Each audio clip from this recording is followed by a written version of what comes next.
Welcome. I'm the Conspiracy Man. In this series, we'll be blowing the lid off many of the world's biggest conspiracies that the man doesn't want you to know about. I'm recording here in my secret underground shelter where no one can find me.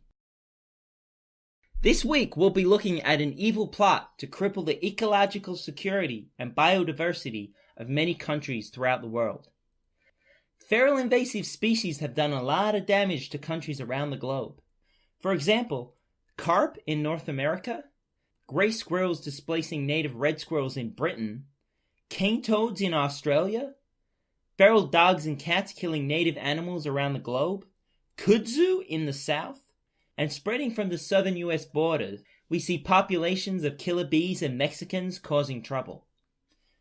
Most of these invasive species were introduced either by accident, such as stowing away on ships or escaping farms and gardens, or, if done on purpose, were because people were idiots.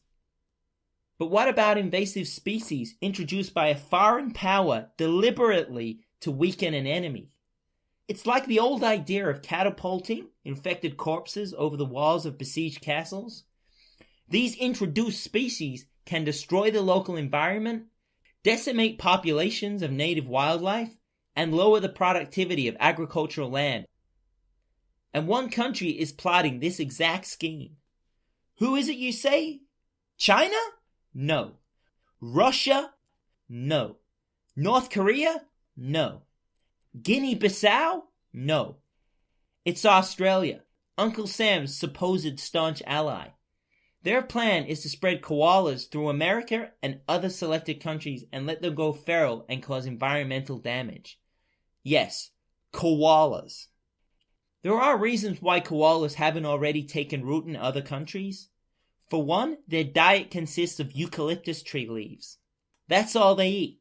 The key to their survival is that no other animals really eat that. It's similar to pandas and bamboo. Very similar, in fact, since to digest these products, they both get fed feces by their moms to help them get the bacteria in their gut needed to digest leaves and bamboo, respectively. Although eucalyptus trees have been imported to other places, especially California, they are still rather scarce around the globe. To get around this problem of lacking a food source in foreign countries, I've received information that Australian scientists are genetically engineering koalas to eat the leaves of other trees, with the possible added benefit of not needing to eat shit beforehand. So why koalas in the first place? They are slow, fat, weak, lazy, and they don't breathe quickly. But they have one quality that matters, or at least matters to humans. They're damn cute. People fucking love koalas. People love cute animals, from dolphins and whales to tigers. The sexier the animal, the more people want to protect them and go insane if anyone wants to harm them, even in situations where it's for their own good. Because of the cuteness of koalas, people won't just not kill these feral animals, they will actively protect them by maybe constructing habitats for them in their backyard trees and forming groups to lobby for their protection, which koalas need since they are so useless. Although it seems crazy that governments would allow these verminous koalas to exist, or even to protect them, there is some precedent for this. Horses. Horses are loved by humans. They've been a part of human culture for millennia and pass a cuteness test, although you'd probably describe them as sexy rather than cute. Mustangs are the American descendants of horses let go feral by the Spaniards in the 1500s. They are protected and managed by the Wild and Free-Roaming Horses and Burros Act of 1971. They're protected even though they are a feral invasive species, not a native animal.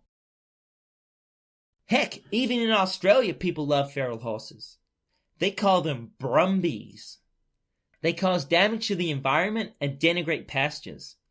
But people lose their shit if the national parks people try to cull them, because they're pretty and are a romantic part of Australian colonial history, as opposed to the less romantic part of Australian colonial history of shooting Aboriginals. Once koalas get established and destroy the foliage of native trees, you'll see ecological collapse in host countries, and the Aussie economy is a beneficiary at the expense of those of the rest of the world. Provided I am not taken out by the powers that be, I shall return. In the future, eventually. What deep conspiracy will I be unraveling like a fake Moroccan rug? Well, let me just say, limited, unlimited power. Scared? You should be.